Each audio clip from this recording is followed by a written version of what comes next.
Dusk Runners is a cooperative, campaign-based survival board game where you play as an elite scavenger known as a Dusk Runner, traveling through a ruined world where the night is slowly consuming everything. Your long-term campaign goal is to grow stronger, uncover ancient technologies, complete objectives, and eventually defeat the mysterious Night Stalker that stalks you through the darkness. As this video is a Kickstarter preview, it's important to point out that the rules and components of the game are subject to change until its release, and we will not go into great details regarding some of the content this game offers.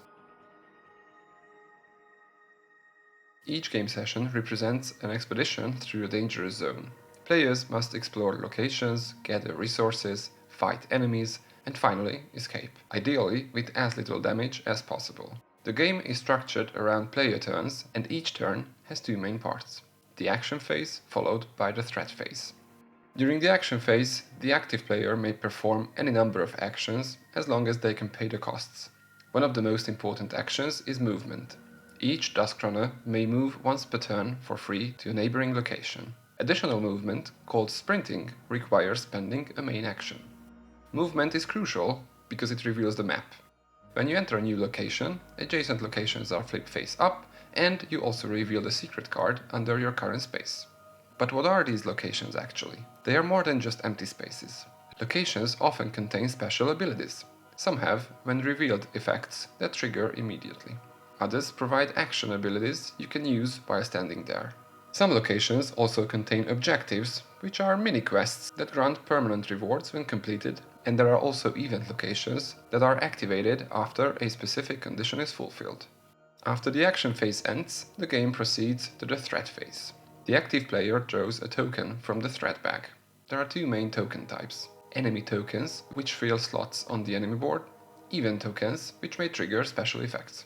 When the enemy board fills up, a swarm occurs, causing enemies to spawn onto nearby locations. We will talk about enemies soon, but let's now have a look at one of the core systems of the game, that is, the test mechanic.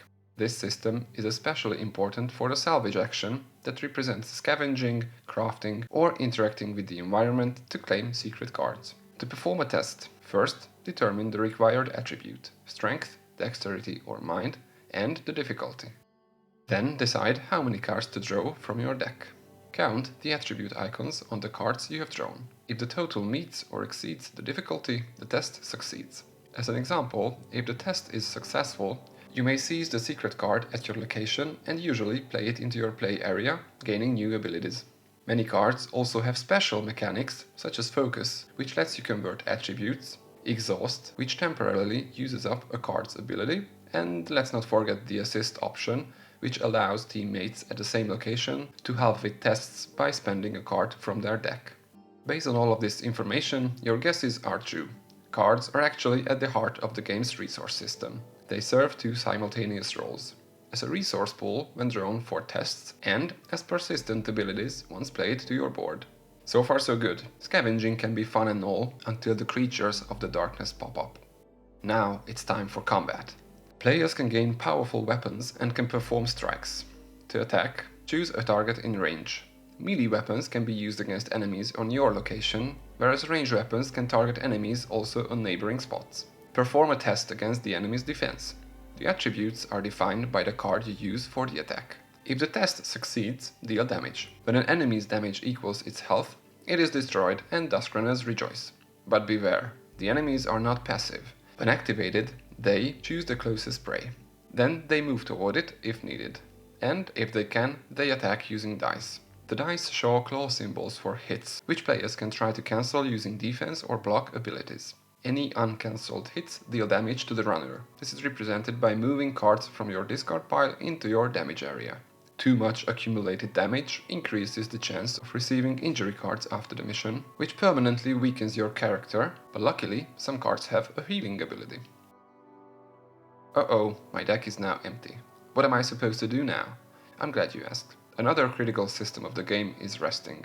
The rest action refreshes your deck by shuffling your discard pile back in and readying exhausted cards. You can also take a short rest, which doesn't cost a main action. You receive the benefits of the rest action, but there is a catch. One of your exhausted cards remains exhausted, and after you perform a short rest, you must spend 3 cards from your new deck. There is, however, one more thing that comes with resting. Darkness cards are revealed, their effects resolved, and some of them might be added to your deck. These contain negative effects that make future draws worse. Because darkness escalates over time, you must carefully balance recovery against long-term risk. As Dusk Runners is a campaign game, we just briefly touched the main gameplay mechanics. Scenarios introduce more advanced tactical rules, including enemy activation chains, attacks of opportunity when leaving enemies engaged, the ability to hide, the risky panic extra movement, and finally the escape action, which ends the scenario when all runners reach a direction marker together. After the scenario, the epilogue phase resolves campaign consequences. Players check injuries based on the damage taken, must consume food or gain hunger penalties, and resolve any completed objectives. The campaign then prepares the next zone, where the growing threat of the Night Stalker continues to pressure the team. Success in Dusk Runners depends on efficient exploration, smart card use, teamwork, and carefully managing the ever-growing danger of the encroaching night. In the end, you will eventually face the Night Stalker, and victory depends on the decisions you made during the scenarios. As a matter of fact, the campaign can be played over and over again thanks to player customization, randomization during the setup, not even mentioning the various difficulty settings you can choose from. All in all, we recommend Dusk Runners to players who like combining tactical movement, deck building, cooperative combat, and long-term campaign decisions in a mysterious world